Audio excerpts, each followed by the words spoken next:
It started in December, but lately it's been getting worse.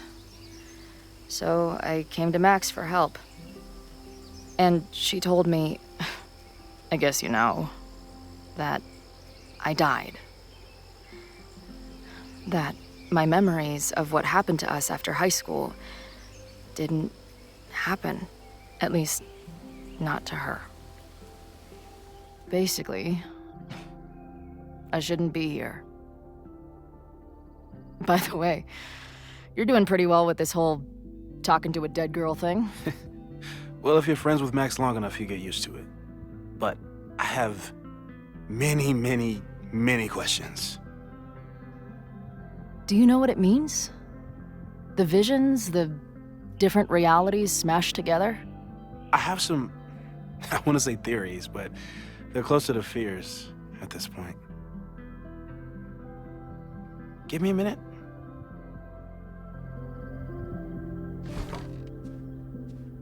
Max told me you're into astronomy. You want to take a look around? There's an image I captured upstairs that could be a new celestial object. Or it's just a speck of dust. Either way, you can help me name it. Seriously? You're on. All right, Moses. Let's see if you're as nerdy as Max says you are.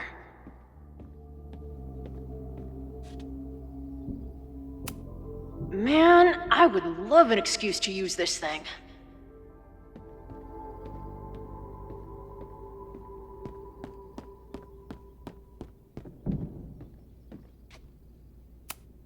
A horticulturalist, too? What can't this guy do? I'm not usually into the whole sappy nature drawing thing, but this tree is pretty badass. Nobody's gonna give it to you. You've gotta grab the sun for yourself.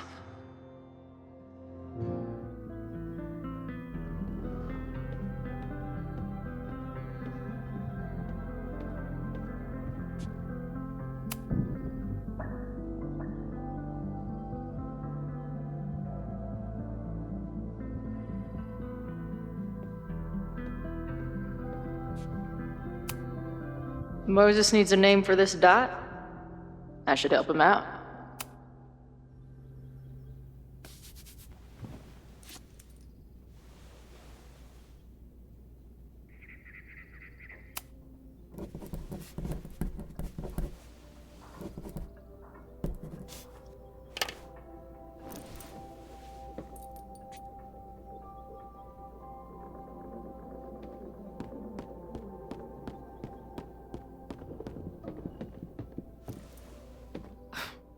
Wow. You process quickly. I'm just laying it all out. We'll see if anything emerges.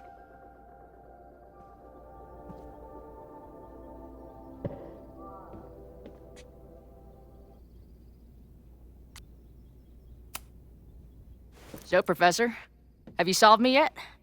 Not in the slightest. But I do have some follow-up questions. I'm sure you do too. Why don't you start?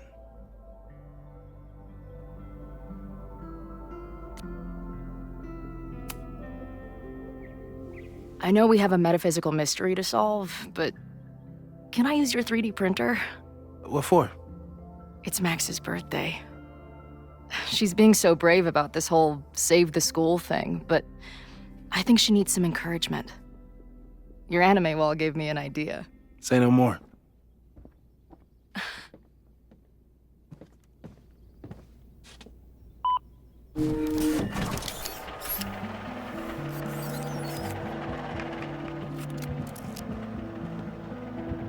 You have to text me when you give it to her. She's gonna love it. You got it. I don't mean to snoop, but who's Maya Akata? She was a friend of Safi's. They were really close until Maya's suicide. That's what started all the craziness last year. Safi blamed several people for Maya's death, and she used her powers to get revenge. Well, it's great that you bought her book. And I wasn't the only one. Maya's work has been getting more attention in the last year. I'm sure Safi's delighted.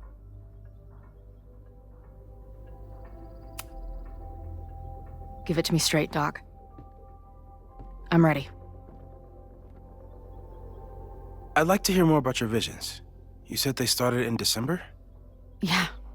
And they weren't even visions at first. Just weird daydreams. Of a storm, or a path, or... But they just kept coming. Then I started thinking about them, even when I didn't want to think about them. And that moment in the green room a few days ago...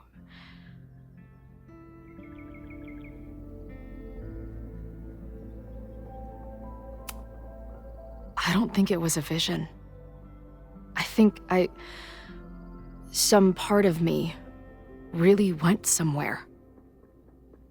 Okay. What were you doing in the green room before it started?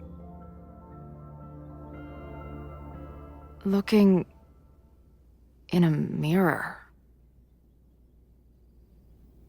That place was a grimy dump. Usually my favorite kind of bar.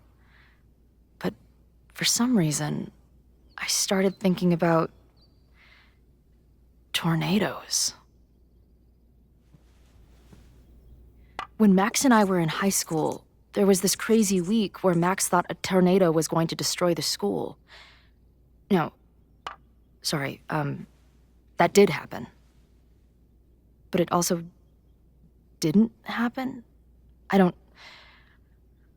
What's happening right now?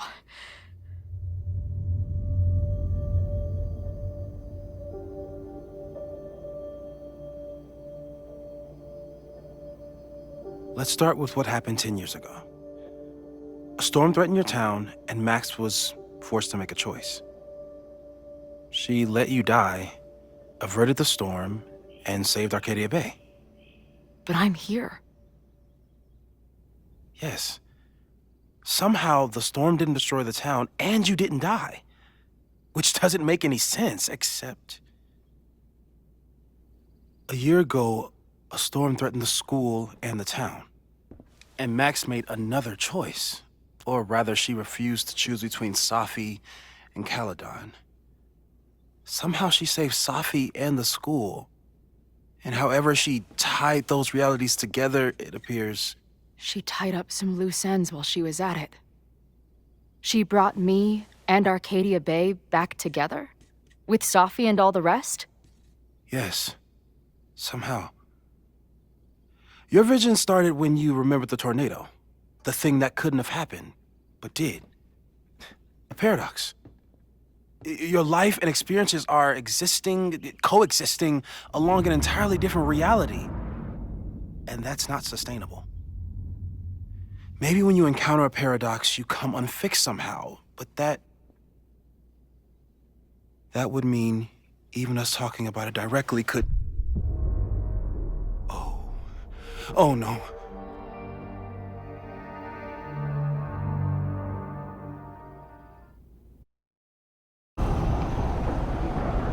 Chloe, can you hear me?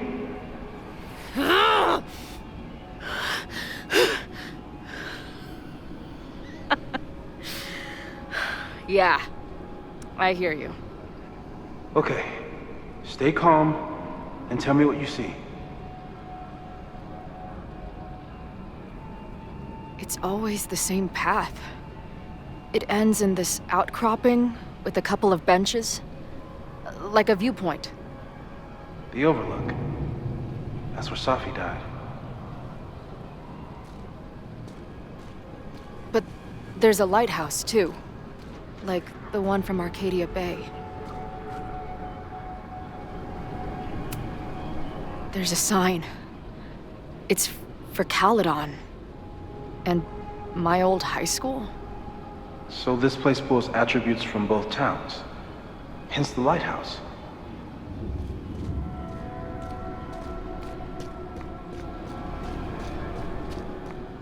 The sky is... wild. Lots of auroras and shit. So it's nighttime? She called off the search. stopped looking for herself.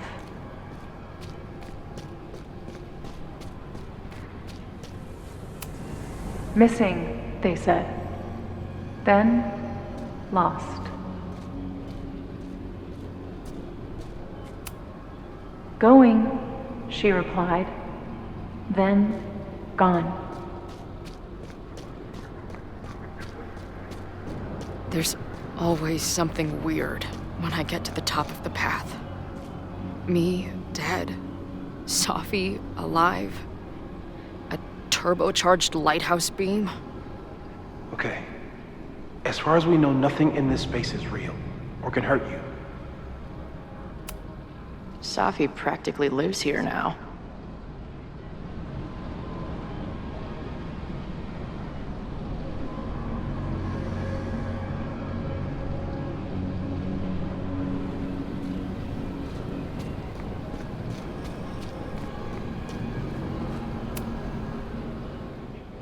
The, ground turned to my high school bathroom. Interesting. Does that place hold any special meaning? Sure. It's where I died.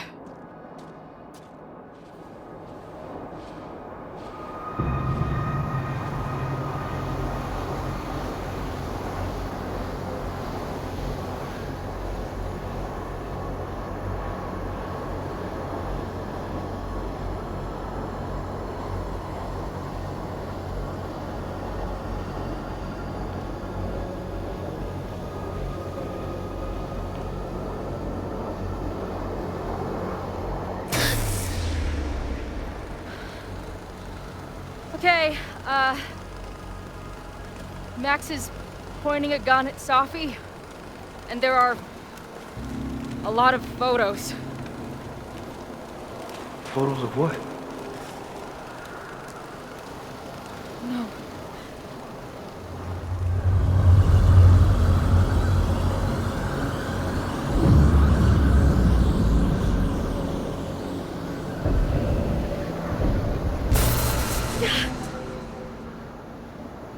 Max, stop!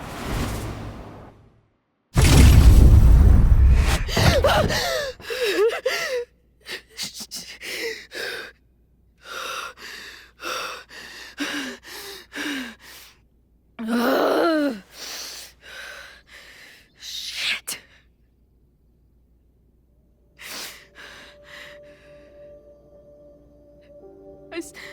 I saw Max.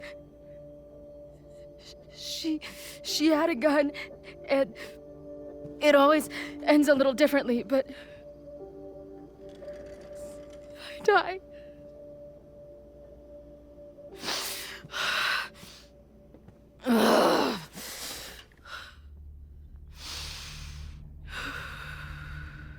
That's what I've been seeing. Me dying. Max killing me.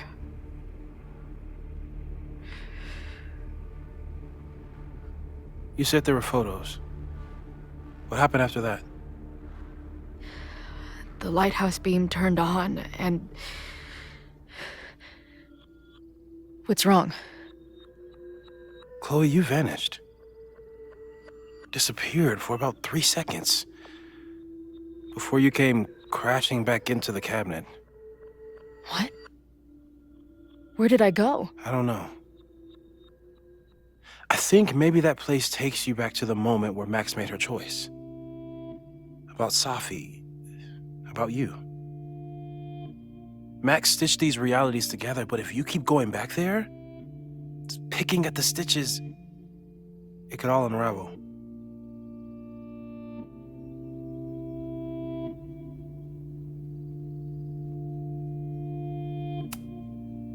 Arcadia Bay was brought back to life. Why aren't they stuck in that place too? My mom hasn't told me about any weird visions. Have you told her about your visions? My point is, we don't know what's happening in Arcadia Bay. We can conjecture, but my focus is on helping you.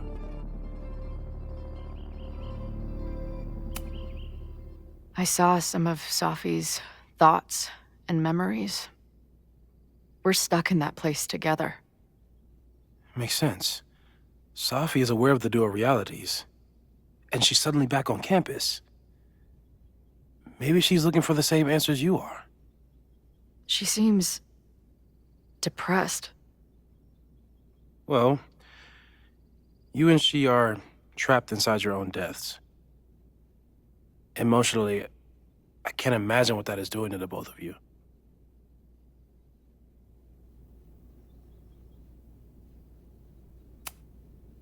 So what do I do?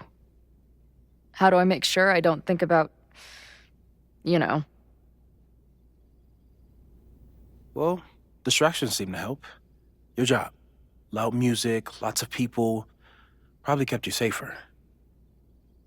But now that you're aware of it, and what it means, we might have just accelerated whatever is happening. I'm so sorry.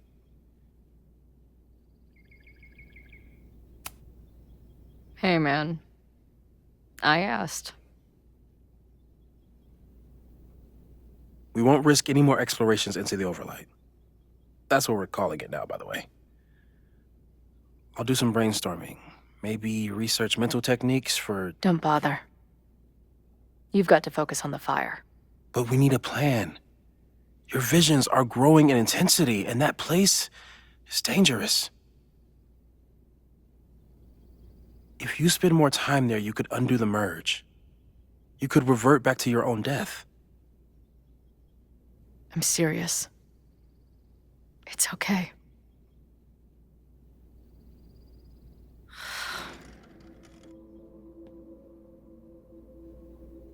Why should I get to cheat death?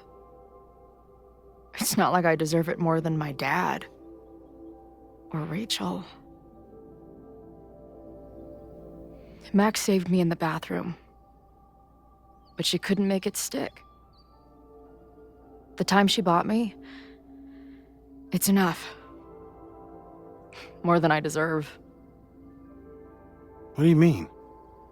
Of course you deserve to exist. Not according to reality, or the universe, or whatever keeps trying to make me dead.